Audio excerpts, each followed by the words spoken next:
네, 재미있고 맛있는 시사 이야기 맘시사 오늘 첫 번째 순서를 시작하도록 하겠습니다. 오늘 김엄마, 네, 김용민 씨와 신민정 평론가 모셨습니다. 어서 오십시오. 안녕하세요. 네, 봄인데 컨디션들은 괜찮으신지요?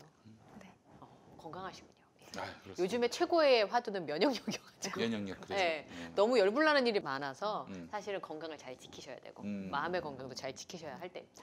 정말이에요. 가장 스트레스가 크게 달했을 때가 윤석열 씨가 이제 징계를 받았는데 2개월 솜방망이 징계인데 그걸 법원이 엎었을 때, 그마저도 엎었을 때, 네, 그때 제가 코로나가 걸렸습니다. 네.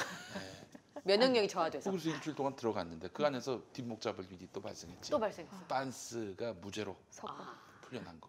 야, 이게 진짜 여기서 저는 쇼크를 받아가지고 내가 어떻게 견뎌야 지금 되나? 어디에 있는가 이런 나는 생각이. 누구? 나는 여긴 누구인가 어디? 그렇지. 예. 그런 생각이 들 정도였어요. 근데 그럴 때는 기분 전환을 해야 됩니다. 기분 전환. 그래서 제가 마인드 컨트롤로 이겨냈습니다. 소고기 생각을 했습니다. 어쩐지 상심이 깊으셔서 살이 좀 쪽 빠져서 오셨는데 네. 다시 이제 고깃집에 다녀오시고 네. 상심이 깊어서 살이 쪽 안색이 빠지셨는데 다 달라지셨어요. 금세 회복하시는 돼지고기 안 됩니다. 꼭 소고기. 한우여야 됩니까? 예. 소고기. 아니 한우까지는 아니고 소고기여야 소고기는 합니다. 예. 소고기. 회복 탄력성의 동력은 소고기였다. 음. 네. 어디 고깃집 갔더니 그런 게 붙었더만요. 선의는 돼지고기까지다. 소고기부터는 선의가 아니다. 그건 돼지고기 전문점에서. 저는 그거 봤어요. 저기 앞을 땐 고기 앞으로. 기분이 안 좋으시면 여러분 나날이 그동안 수많은 아르바이트의 경력들이 이 멘트로 승화되는 것 같아요. 근데 고깃집도 해보셨어요? 고깃집은 안 해봤어요. 제가 불 쓰고 예. 이거 하는 데는 제가 자신이 없어서 사고 칠까 불 봐. 쓰는 데는 제가 나도 안 했어요. 라이트 안 네. 묵혀 무서워가지고. 네, 그게 우선 손목이 튼튼해야 돼요. 그리고 사실 또 머리를 썼습니다. 한정식집, 고깃집 두 군데는요 쉴 타이밍이 없거든요. 되게. 그렇죠. 두 군데는 계속 뭐 피해야 나가야 되는 것 되니까. 같아요. 접시가 많이 나가는 곳, 예. 리필 계속 해야 되는 곳. 맞아요. 이런 거는 손 안 가는 것이 좋고, 그리고 사장님이 계신 데는 일단 피하는 게 좋아요. 아, 왜요?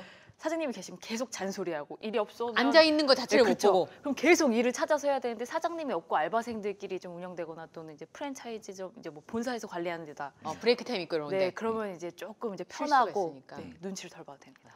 저 예전에 야, 저희 정말? 엄마가 그 막창집을 하셨었는데 오. 제 다리가 하루 거기 가가지고 몇 시간 있으면 정신이 나갑니다. 음. 왜냐하면 이게 앉아있지를 못하니까 진짜 힘들더라고요. 예. 막창집은 또 잘 가서 됐었는데. 잘라야죠. 예. 예전에 기억이 납니다. 이 숯불 구이점이었는데 고기를 굽다가 고기가 빠졌어. 숯불이에요? 그래서 고기를 이렇게 들었다가 막 그냥 불이 확 올라와가지고 큰일 날 뻔했습니다. 머리는 안 타셨어요? 아니 그러진 않았는데 막 그래서 사장이 와가지고 화를 내더라고. 그냥 버리지 그걸 왜 그냥 한 점에 고기도 버릴 수 한 점 줄 거냐고 내가 막 했었어요. 우리 판 가를 때 이거 끝까지 다 네. 밀어주셔야지. 혹시 이모님 한 조각 이렇게 들고 가시면 오 다들 난리 났는데. 그러니까 굉장히 서운하죠. 사실 그게 그렇죠. 남길 수도 있는데 내가 먹다가 그렇죠. 남길 수도 있는데 그럴 때는 참 서운합니다. 예. 신민정 평론가님, 아까 그 알바의 세계는 정말 아주 심오하네요. 이거는 경험하지 않으면 네, 나올 수 없는. 네. 그 가성비 꿀 알바 추천해 주실 게 있다면? 그 당시에는? 그 당시에 저는 예식장. 예식장. 근데 이제 여름에 예식장. 예. 이제 여름에는 식이 잘 없어요. 그래서 너무 더워. 너무 더울 땐 식이 없는데 이것도 잘 봐서 가셔야 되는 게 건당 주는 게 있고요. 일당 주는 게 있거든요. 근데 여름에 일당 주는 데로 가면 한 건만 하고 일당 다 받습니다. 근데 그때 건당으로 가면 큰일 나는 네, 거네요. 그때 건당으로 하면 뭐 3만 원 막 이렇게 받으면은 음. 차비 왔다 갔다 빠지고 끝. 나면 뭐 끝. 그쵸. 그럼 성수기 때 네. 성수기 때 일당으로 준다. 그럼 그럼 안 나쁜 됩니다. 회사입니다. 성수기 때는 건당으로 받는 데를 찾아서 가시면은 디테일이에요. 아, 이런 그래요? 거는 진짜 신민정 평론가처럼 경험이 많은 사람이 그렇습니다. 아니면 얘기해 줄 수 있는 이 묘수입니다. 묘수. 예. 알바 가성비로 했을 때 그 홍합 모자 그는 한 몇 등 정도 했습니까? 등급으로 일등에서 이것도 이제 팔등까지. 성격이 좀 중요한데요. 네. 뭐 농담하는 거 나 이 정도는 받아칠 수 있다 하시는 분은 그냥 모자 쓰시고 기분 좋게 네. 더 많이 벌어가시면 되고 음. 누가 말 걸고 이러는 거 스트레스다. 예. 절대 모자 쓸 수 없습니다. 그래요? 움직이기만 해도 옆 사람과 부딪히기 때문에 이게 내가 사교성이 없는 사람이다. 네, 그렇죠. 본인 내향적이다. 성격을 잘 판단하시고 어. 그래서 알바를 구하시면 조금 더 일당이 덜 중요한 게 아니라 스트레스를 자기가 맞아야 돼요.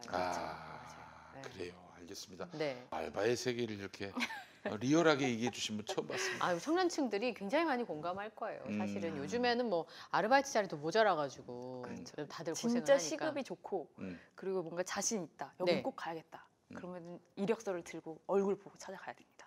어. 그러면 이제 거기서 이제 직원들이 그거 통해서 뭐 접수하세요. 그런데 사장님들은 대체로 얼굴 보고 이력서 내려왔다 그러면 무조건 마음에 들어합니다. 그러니까 들고 찾아가야 된다. 네, 그렇죠. 좋은 그러니까 자리를 내가 지금 선점하려면. 뭐 알바몬에 올라오는 데가 뭐 본사가 관리하고 뭐 이렇게 하는 데면 이제 힘들 텐데 네. 이제 개인 영업점에서 알바를 구한다라고 하면은 간절하시면 이력서를 들고 얼굴 보러 찾아가십시오. 저 입사 시험 볼 때 그랬어요. 음. 사실은 제가 지방에 있어가지고 예. 부산에서 원주까지 서류를 내려가 원주 MBC. 네, 가기가 어려웠습니다. 네. 근데 데드라인이 6시인데 네. 그때 제 서류를 들고 간 사람이 전 남자친구여가지고 아. 직장 끝나고 가니까 좀 늦었어요. 네. 안 받아주신다고 하는 걸 거기서 그래 빌어가지고 네. 서류를 받아주셨어요. 어. 네.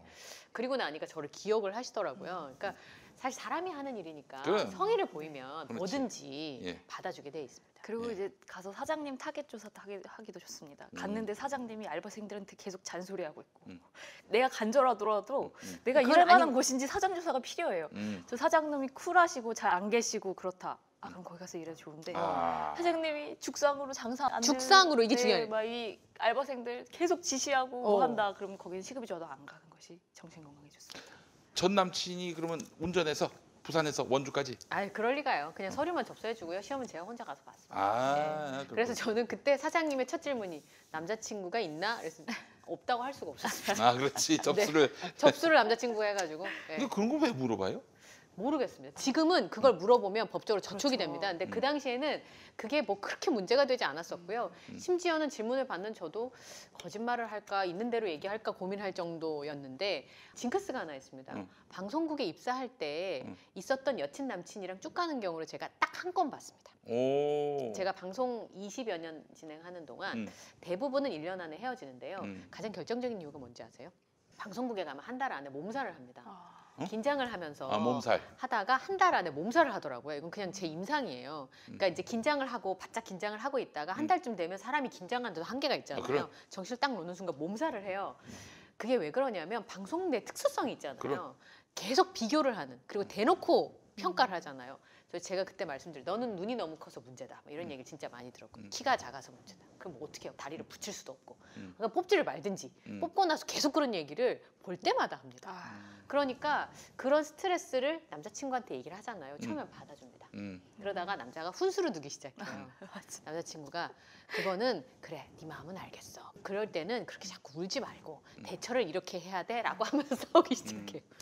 네가 뭘 알아? 네. 그런 말을 할 수 있는 분위기가 아니야. 어떻게 알았어요? 근데 남자친구들은 또 이해하는 마음에서 사실 생각하는 마음에서 그래주는 거거든요. 솔루션을 제공해야 된다는 부담감에. 그치. 근데 여자친구들은 솔루션을 원하는 게 아닙니다. 걔가 그랬어? 응. 이런 나쁜 놈. 이렇게 나한테 걸리면 가만두지 않을 거야. 나중에 가만두더라도 말이라도. 실제로 많은 남자들은 이걸 해결해 줘야 된다는 그러실 필요 사명감에 불타는데 잘 들어주고 들어만 공감해 주면 주면 됩니다. 아니 무슨 남친한테 해결해 달라고 얘기하는 건 아니잖아요 아니, 지금. 같이 욕해주기만 해도 됩니다. 욕을 같이 해주면 더 고맙습니다. 암한 표정을 바꿔서 잘하셨어요. 이렇게만 하셔도 맞아요. 야. 욕만 같이 해주면 됩니까? 네. 아유 내가 최고의 남친감인데. 사실 욕을 얼마나 찰지게 해주냐도 진짜 고맙습니다. 그 순간. 왜냐면 내가 자신 생각한 있는데 나쁜- 자신 있는데 너무 안타깝습니다. 늦었습니다. 이미 안타까워요. 가셨잖아요. 예, 그래요. 예. 안타깝습니다. 예, 예. 남편도 마찬가지예요. 그걸 바깥에서 유료 서비스로 해보면 어떨까? 그것도 괜찮을 것 뭐 남친까지 할 것 없이 나한테 전화해주면 대신 욕을 해주는. 상황을 설명해 그렇지. 주면 유료 서비스. 그 등급이 있습니까? 그렇지. 예. 하드코어 욕은 좀 단가가 그렇죠. 높아야지. 근데 사실 가끔 그런 게 필요할 때가 있어요. 내가 욕을 하고 싶은데 마땅한 욕이 안 떠오를 때가 있거든요. 그럴 때는 속 시원하게 예전에 저희 할머니가 욕쟁이로 되게 유명하셨었거든요. 국밥집을 하셨는데 네. 할머니한테 얘기하면 속이 다 시원해요. 아유, 그래요. 알겠습니다. 오늘 별 얘기를 다 하네요. 제가 욕을 유료 서비스로 한번 만들어 볼까? 그러니까 최고 등급의 욕은 아무래도 이걸 네. 것 같아요. 플레이버 선키스트 네? 블랙라벨 고당도 오렌지를 못 먹을 놈. 예, 어떻습니까? 그렇게 연결하십니까? 그렇습니다. 최고의 예. 진행자입니다. 못 존경합니다. 예. 자, 플레이버 선키스트 블랙라벨 고당도 오렌지 광고로 이어가겠습니다. 요거 당도 보장입니다. 여러분 드셔보시면 압니다. 저희 그 사무실에 요거 좀 잔뜩 쌓여 있어요. 그냥 뭐 조금 좀 피곤하면은 바로 이걸로 영양 보충을 합니다. 자, 당도 보장 선키스트 블랙라벨은 당도가 가장 높은 고당도 네이블 오렌지. 네이블이란 배꼽이라는 뜻인데 오렌지의 아래쪽이 배꼽 모양을 하고 있기 때문에 그래요. 이 배꼽 모양이죠. 배꼽 모양. 예, 배꼽 이건 모양. 잘랐네요, 그죠? 예, 그래서 씨가 없고 당도가 높아서 주로 생과용으로 이제 이용이 되는데 이 네이블 오렌지에만 부착하는 선키스트 프리미엄 상품입니다. 여기 붙어 있어요. 프리미엄. 이 스티커가 붙어 있어요. 네. 가장 맛있는 품종 중에서도 가장 과즙이 많은 한 개당 230g 내외의 대과로만 준비했습니다. 또한 재배된 오렌지를 1차 선별해서 미국에서 직송한 후 다시 판매사에서 2차 선별해 고객님에게 판매하기 때문에 정말 달콤한 오렌지를 저렴한 가격에 만나실 수 있습니다. 최근에 구매 후기 히히히 스토리를 보고 주문했어요. 믿고 먹는 김용민닷컴 과일입니다. 정말 맛있습니다. 달고 진하고 아주 만족합니다. 배송도 빠르고 30개 금방 먹겠네요. 그럼요. 단박에 들어갑니다. 과일은 예뻐야 맛인데 정말 예쁘네요. 그렇습니다. 그 모양도 얼마나 좋아요. 네. 자, 이게 참 좋네요. 이걸로 남편이 말을 안 들으면 던지면 맞아서 아프지도 않아요. 왜냐면 푹신푹신하니까. 그러나 스트레스는 해소되는. 그렇습니다. 예. 이 야구공 같으면 크게 상처를 입겠지만은 네. 이거는 이제 쿠션이 있기 때문에. 잘 때 가끔. 어이구, 손이 미끄러졌네. 자, 선키스트 블랙 라벨 고당도 오렌지 대과 10개는 11,900원. 하나당 1,000원 꼴이에요. 그러네요. 자, 그런데 말이죠. 20개를 사면은 선키스트 블랙 라벨 고당도 오렌지 대과 20개 19,800원. 이거는 예. 1,000원 이하가 되는 거고요. 자, 선키스트 블랙 라벨 고당도 오렌지 대과 30개면은 28,900원. 900원이 안 되네요.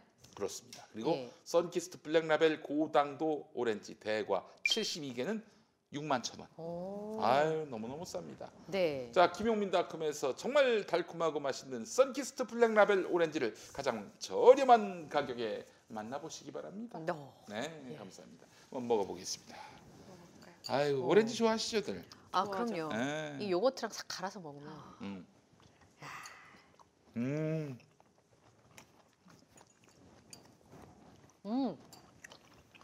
이게 아우.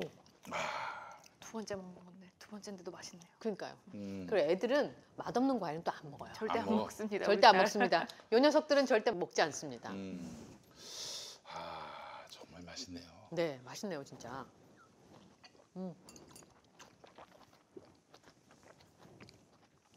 이 세상에 맛있는 걸 먹을 때 오래 살아야겠다고 생각합니다. 가끔 힘든 일 생기면 진짜 살아서 뭐 하나 싶다가도 맛있는 걸 먹을 때 오래 살고 싶다. 우리 이현경 앵커는 오렌지군요. 전 소고기입니다. 그러시군요. 소고기. 저는 잘 먹습니다. 뭐든. 뭐 좋아하세요? 저는 밥 먹고 나서 디저트 먹는 걸 좋아해요. 그래서 어떤 커피하고 아메리카노 먹으면서 달달한 거, 마카롱도 좋고 케이크도 좋고 빵도 좋고. 도대체 그- 밥을 먹고 왜 빵을 먹는 거냐고 이제 남자친구가 연애할 때 이해를 못했는데 그거 배는 분리되어 있는데 완전 칸막이를 다르죠. 모르시는구나. 이제 조금 이해를 하는. 그리고 사실은 봄 되면 나른하기도 하고 처지기도 해요. 그럼 그럴 때는 과일을 좀 골고루 드셔주시는 게 진짜 필요하더라고요. 몸이 요구합니다. 네, 맞습니다. 예. 껍질 안쪽 보시면 신선하다는 걸 아실 수 있을 것 같아요. 아, 제가 그거 오렌지 얇아요? 많이 해보면 엄청 두껍고 그리고 또 이렇게 쭈글쭈글하거든요. 맞아요. 그렇게? 신선하게 단맛이 있고 이제 좀 오래돼서 단맛이 있는데 신선한 아, 단맛. 늙은 단맛이 있죠. 네. 쭈글쭈글한 단맛이 있죠. 예. 오. 그래요. 정말 좋은 선키스트 블랙 라벨 고당도 오렌지. 여러분의 선택을 기다립니다. 이 정도면 개당- 저희 집 꼬마 입맛도 통갑니다. 예, 그냥 1,000원 이하의 가격으로도 네. 만나실 수가 있겠어요. 아니, 오세훈이 시장될 가능성이 상당히 유력합니다. 내일 당장 투표하면은 오세훈이 돼요. 그래서 염려가 많습니다. 네, 그래서 오늘 신민정 평론가. 네. 저는 이분 거짓말을 정리하다가 말 바꾸는 걸 정리하다가 멘붕에 빠졌어요. 이 정도로 말을 바꿔도 창피하지 않은가. 그러니까 우리나라 서울시장, 우리나라 수도의 시장으로 나오는 사람이 이 정도 철면피가 나온다는 게 너무 가슴이 아팠는데 일단 존재와 위치를 몰랐다라고 하는 내곡동 땅이 네. 이미 2008년에 공직자 재산 신고에 올라가 있다는 건 뭐 여러분도 아실 거고 더 거슬러 올라가서 2000년도부터 초선 국회의원에 당선됐을 때부터 이미 내곡동 땅이 재산 신고가 되어 있었어요. 네. 그리고 또 이 내곡동 땅을 오세훈 후보가 2005년에 직접 방문해서 그 땅을 측량한 현장에 있었다라는 증언들이 계속 나오고 있죠. 서너 명의 증언이 지금 그쵸. 나오고 있죠. 선글라스에 보도에 따르면. 백바지 입은 분을 봤다는. 그런데도 불구하고 이제 더 웃긴 건 뭐냐면 어제 YTN 인터뷰를 봤는데 말을 또 바꿔요. 내가 있었는지 없었는지가 중요한 게 아니다. 본질은 그게 아니다라는 거죠. 근데 이 본질, 사실은 이게 본질이 아니었죠. 과연 이 땅이 그린벨트로 지정되고 이제 주택 임대 관련한 부지로 지정되는데 압력이 있었느냐 없었느냐. 시장으로서 영향력을 그쵸. 행사했느냐가 그 가장 특혜가 중요한. 있었느냐 없었느냐의 쟁점에서 본인이 이 땅을 알았나 몰랐나. 이것과 관련해서 뭐 사퇴하겠다. 뭐 이런 식으로 끌고 간 거는 본인이에요, 결국에는. 그러면서 본질은 그게 아니다. 라고 또 이런 식으로 나오고 있는 거죠. 이분이 한 거짓말 중에 노무현 정부가 이거 추진했던 거다. 나하고는 상관없고 나는 몰랐다라고 하는데 이분이 10년 전에 선거, 서울시장 선거가 나올 때 같은 의혹을 받았어요. 내곡동 땅 이거 뭐냐. 근데 당시에 해명 자료로 오세훈 캠프에서 나왔던 자료를 또 얼마 전에 다시 내밀었는데 이거 2006년 3월에 노무현 정부 다시 예정지구로 제안됐었다. 네. 이미 제안되고 얘기가 있었다. 그러니까 이게 결정된 것이 아니라 지정된 것은 아니고 제한이 있었다라는 정도는 알고 있었다는 거예요. 그러니까 네. 지정되지 않았다라는 걸 알고 있으면서도 아니, 이거 제한이 된 거지 네. 지정이 됐다 철회된 적은 없는 거네요. 네, 그렇죠. 그런데 노무현 정부가 사실상 추진했던 사업이다라고 해놓고 그렇지 않다. 실제로 오세훈 너 때 한 거 아니냐라는 얘기가 나오니까 아니 내가 뭐 서류를 잘못 봤다라고 하는데 서류를 잘못 봤다. 서류를 확인하지 못해서 그랬다라고 하기엔 너무 변명이 어색해요. 본인 캠프에서 나갔던 자료인데. 자료가. 정치인들이 가장 많이 쓰는 표현이 사실상입니다. 사실상. 네. 사실상. 우리 김성태 형 그분의 그 자주 쓰는 표현 중에 사실상 이게 있어요. 사실상 사실상이 안 되니까 사실상 사실상. 예. 그게 왜 그러냐면은 사실상이면은 빠져나갈 구멍이 생기잖아요. 박원순이 독재를 하고 있다. 그럴 네. 때 박원순이 사실상 사실상. 독재를 하고 있다. 이러면은 사실상이는 이게 굉장히 그 추상적인 모든 범위를 다 포괄하는. 사실상 독재지 독재라고 한 건 아니다 이렇게 되는 그렇지, 거예요. 그렇지. 예. 근데 그거는 엄연히 다르죠. 사실상도 안 먹히는 게 뭐냐면요. 2006년 이명박 서울시장 당시에 서울시가 이 부지를 국민 임대주택지구로 지정하려고 시도를 합니다. 네. 그런데 건설교통부와 환경부가 아주 강력하게 반대해서 안 된다. 노무현 정부 임기 말까지도 전혀 결정된 사항이 없어요. 아, 이건 팩트는 그거네요. 그렇죠. 결정된 사항이 없었다. 시도한 거는 이명박 서울시장 당시였고 그리고 노무현 정부에서는 계속 반대를 해서 끝까지 사실상이 아니라 그냥 결정된 사항이 전혀 없는 거예요.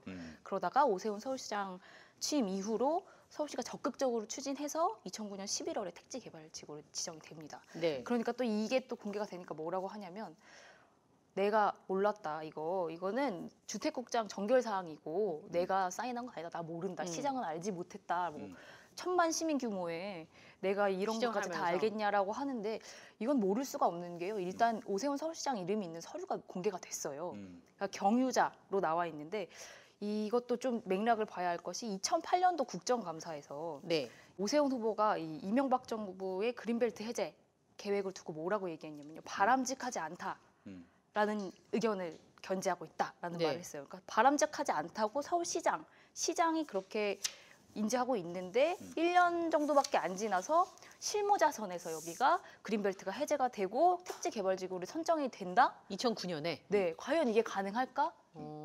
그린벨트를 풀지 않았으면 좋겠다고 생각했는데 근데 그린벨트를- 우리 시장이 분명히 이거는 회사 다닌 분이라면 서울시에서 일을 안 하셨다고 하더라도 우리 서울시장이 그린벨트 해제에 대해서 부정적인 입장을 가지고 네. 있는데 1년 뒤에 실무자 선에서 그린벨트 해제하고 거기를 주택 어떤 택지개발지구로 선정하는 그런 일이 실무자 선에서 시장 모르게 가능한가? 이건 전혀 설득력이 없다고 보여. 그리고 법령을 좀 찾아봐도요. 해당 사업 자체가 정결 사항이 아니에요. 지방공사가 주택지구의 지정을 제한하려면 관할 특별시장을 거쳐야 한다는 법령이 있고 실제로 경유자의 오세훈 서울시장이 나옵니다. 모를 수가 없는 거죠. 그러면 그 과정에 대해서 속속들이 잘 알고 있었다는 정황들이라는 그렇죠. 거죠. 이건 분명한 거짓말이고 네. 이것에 대해서 만약에 몰랐다고 한다면 이분은 더더욱 서울시장이 되면 안 됩니다. 그렇지. 서울시 지정을 전혀 모르는 거예요. 이분은. 아니 어떻게 서울시 내에서 이런 일이 일어나는데 본인이 그걸 모를 수가 모른다? 있으니까. 이분이 이걸 몰랐다고 이게 사실이라고 하더라도 절대 다시서는 안 되고. 아니 또 우리 보기에 따라서는 권성동 같은 인간은 대범한 거다. 그따위 보상금 따위는 안중에도 없는. 아니 자신의 보상금이 문제가 아니라 이거는 부동산의 어떤 지형이 바뀌는 건데 서울특별시 안에서 네. 그걸 자기가 내곡동입니다. 몰랐다? 내곡동. 어처구니 없는 그런 얘기죠. 하여튼 어떤 식으로든 이 일을 축소시키려고 하다 보니 스스로 함정에 빠져버린 거예요. 이게.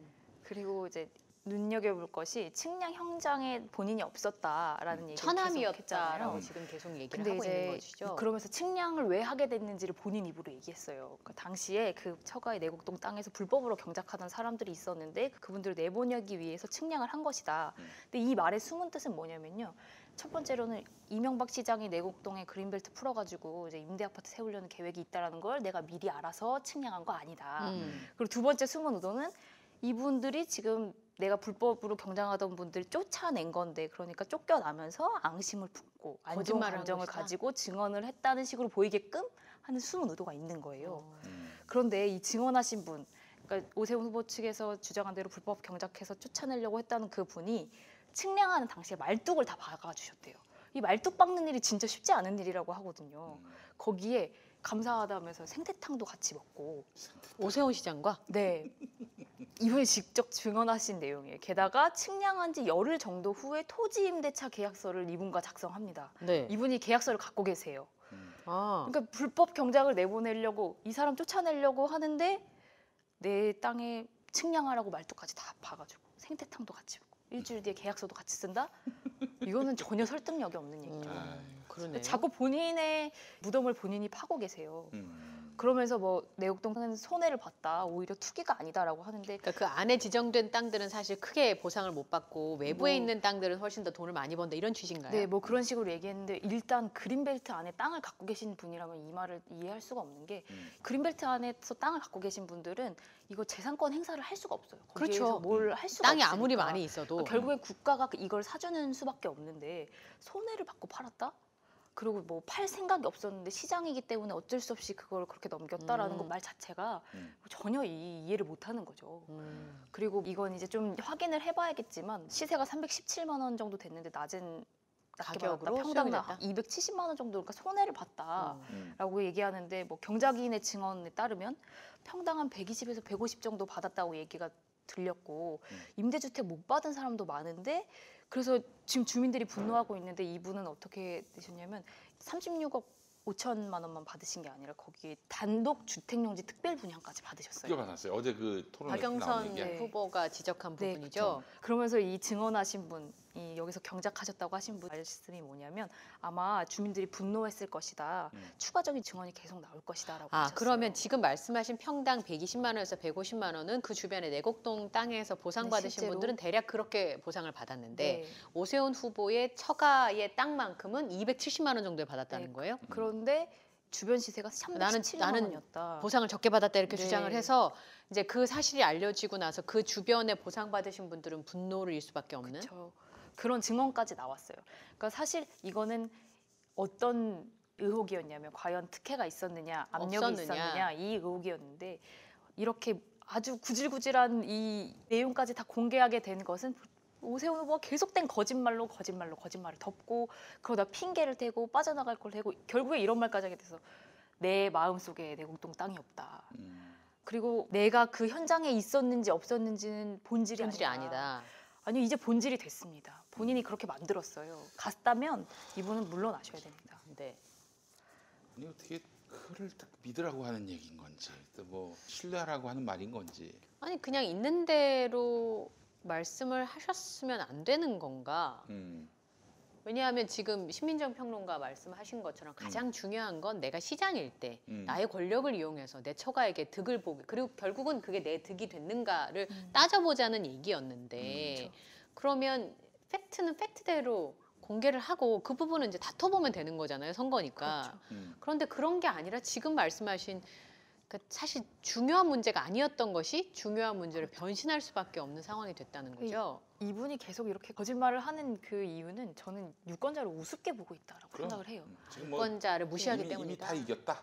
이렇게. 그리고 이 정도 이겼다라고 하는. 이 정도 대충 둘러대면 뭐 덮어질 것이다라는 생각이 있는 것인지 아니면 어차피 이겼으니까 어차피 이긴 선거니까 이건 이제 의혹 정도로 그냥 치부되고 말 것인지 이 정도 사고를 하지 않는 이상 4살짜리 아이도 방금 자기가 한 말을 바꾸면 부끄러워합니다. 민망해합니다.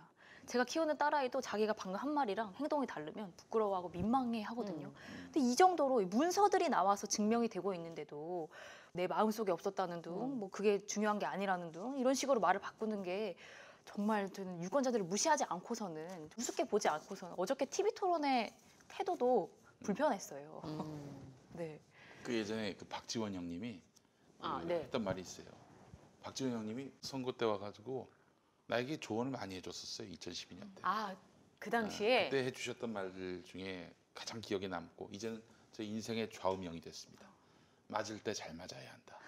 맞을 때 잘 맞아. 어쩔 수 없이 맞을 때가 있다. 살면서 그거 피하면 안 된다.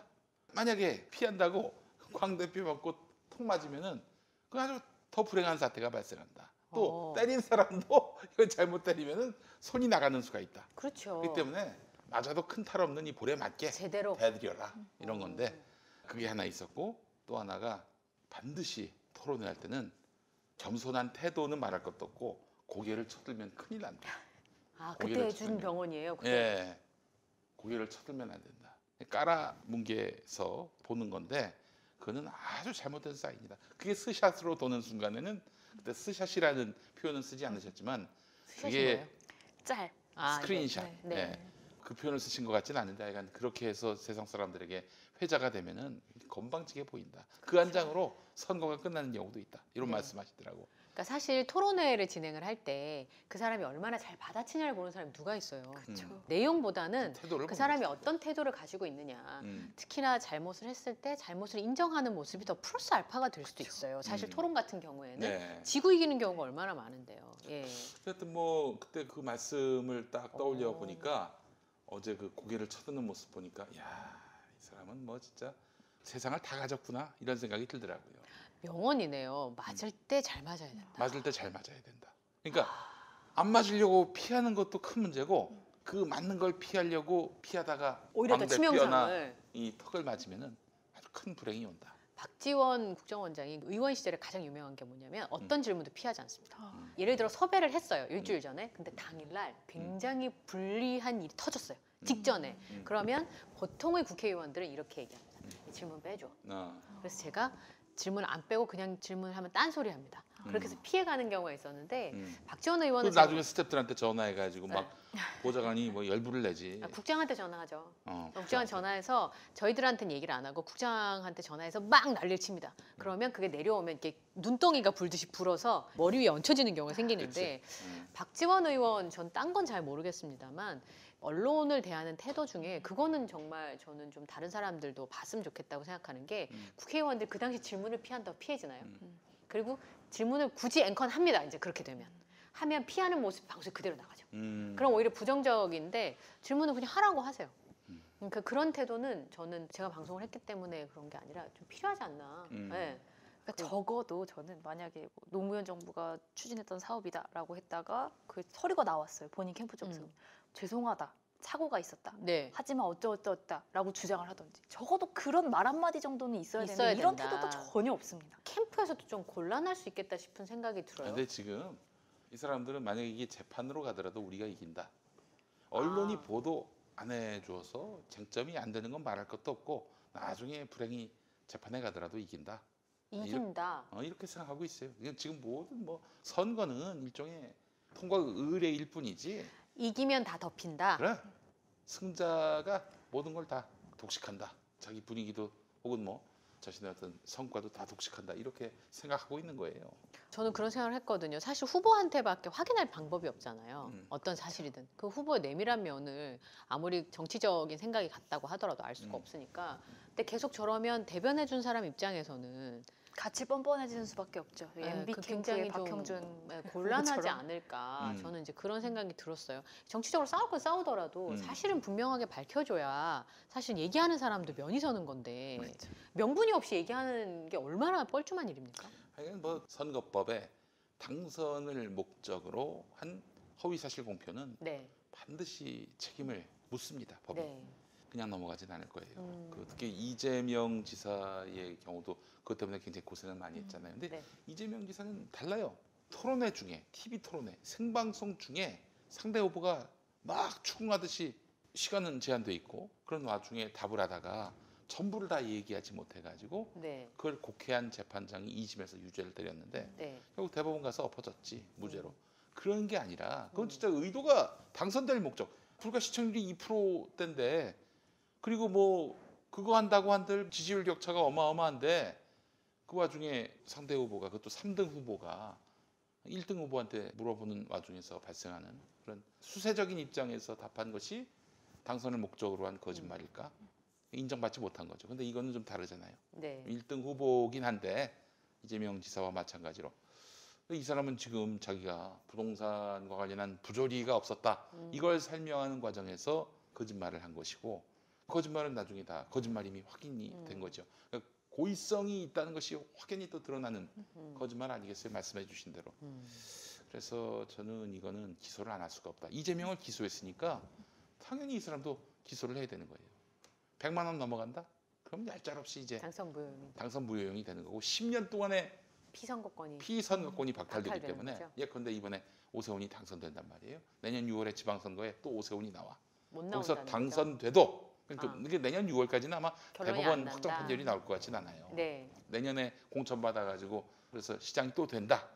그럴 가능성은 많지 않아 보이지만은 여하간 된다 하더라도 이번 선거가 아니고 다음 선거에서 당선됐지만 당선 무효용이 되는 거예요. 10년 동안의 정치가 피선거권이 박탈되는 것이기 박탈되기 때문에 적용이 되는 10년 아닙니까? 네. 그래서 얄짤없이 우리 세훈이 형님은 또 박형준도 지금 재산 신고 안 한 거 아니에요. 네. 이 문제도 고의성이 다분해 보이기 때문에 둘 다 당선 무효용이 확실하다라는 게 이제 법률가들의 얘기입니다. 박지훈 변호사 얘기도 그래요. 이 얘기를 또 2부에 가서 할 것 같습니다. 그렇죠. 또 전문가가 나오실 거니까 이야기를 좀 나눠봐야 될 것 같긴 한데요.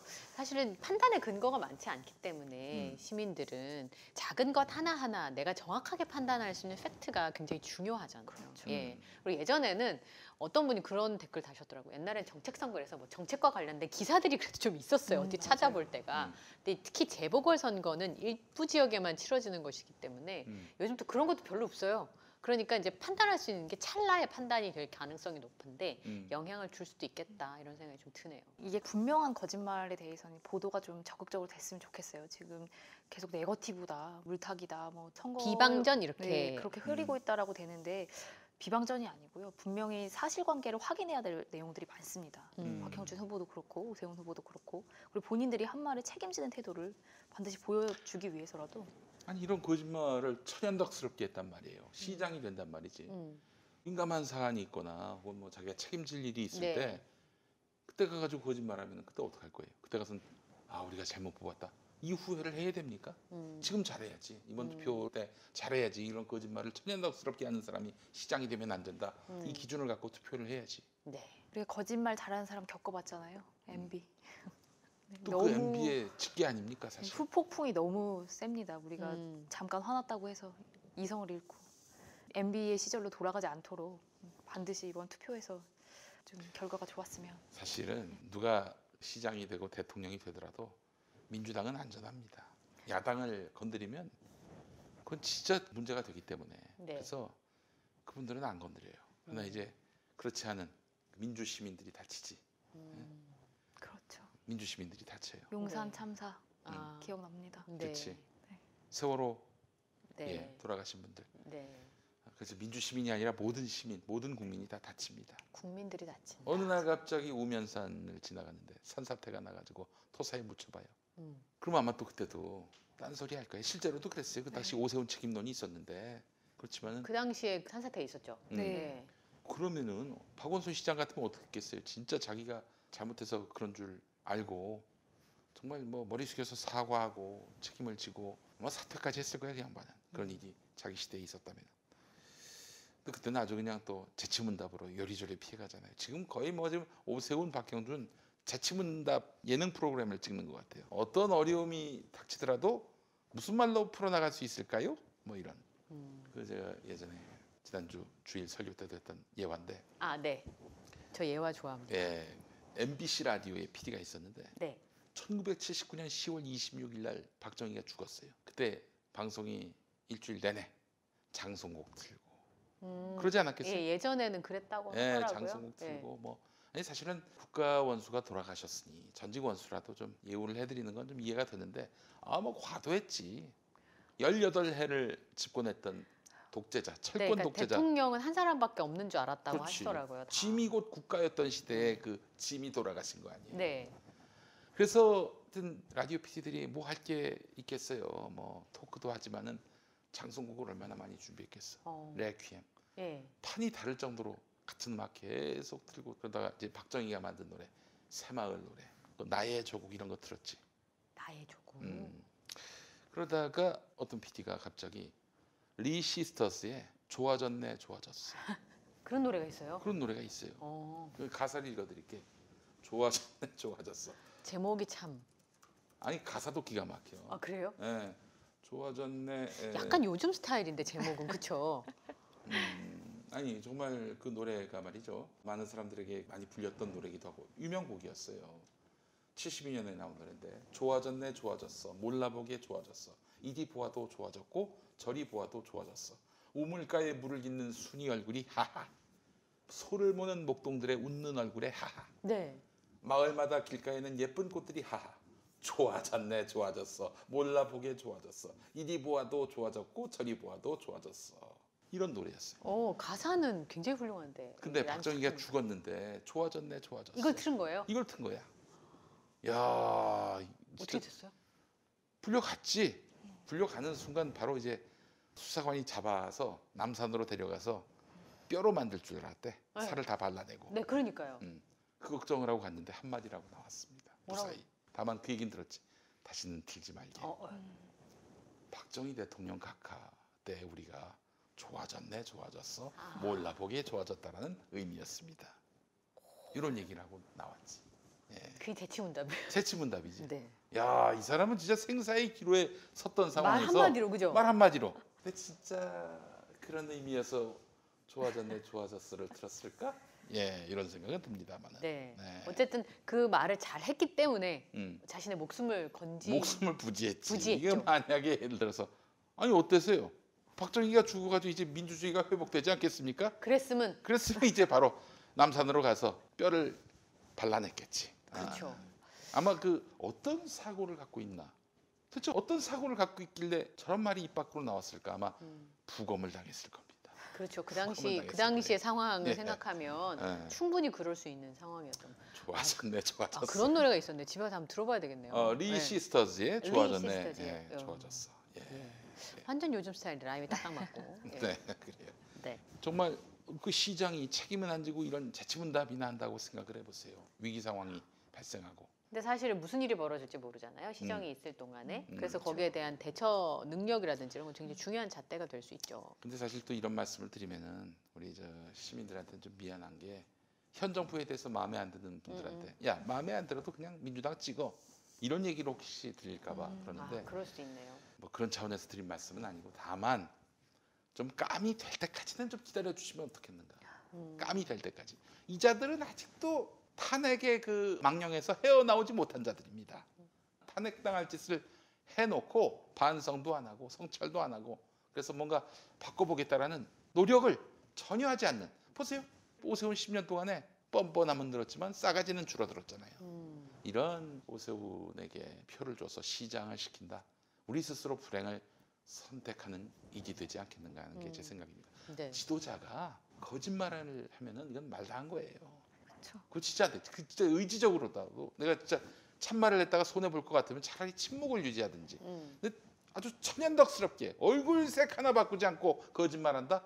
이건 진짜 국민들을 상대로 앞으로도 계속 거짓말하겠습니다라고 선언하는 것이나 마찬가지입니다. 그런 부분을 명심해달라. 네, 김엄마 얘기셨고. 저도 같은 얘기하고 싶은데 적어도 우리가 이런 인물이 후보로 올라오는 일이 없으려면 우리가 좀 화가 났더라도 분노가 이른다고 하더라도 이번에 투표를 어떻게 해야 될지 아실 거라고 생각합니다. 이런 후보가 후보로 올라오지 않도록 그 다음 선거에서는 좀 더 나은 사람들끼리 붙어서 정말 선거다운 선거를 치를 수 있도록 이번 선거에서 마음을 좀 써주셨으면 하는. 아니 MB 때 유감없이 보셨잖아요. 그렇죠. 그 저기 뭐야 대통령 되기 전에 한나라당이요 반값 등록금 본부를 만들었어요.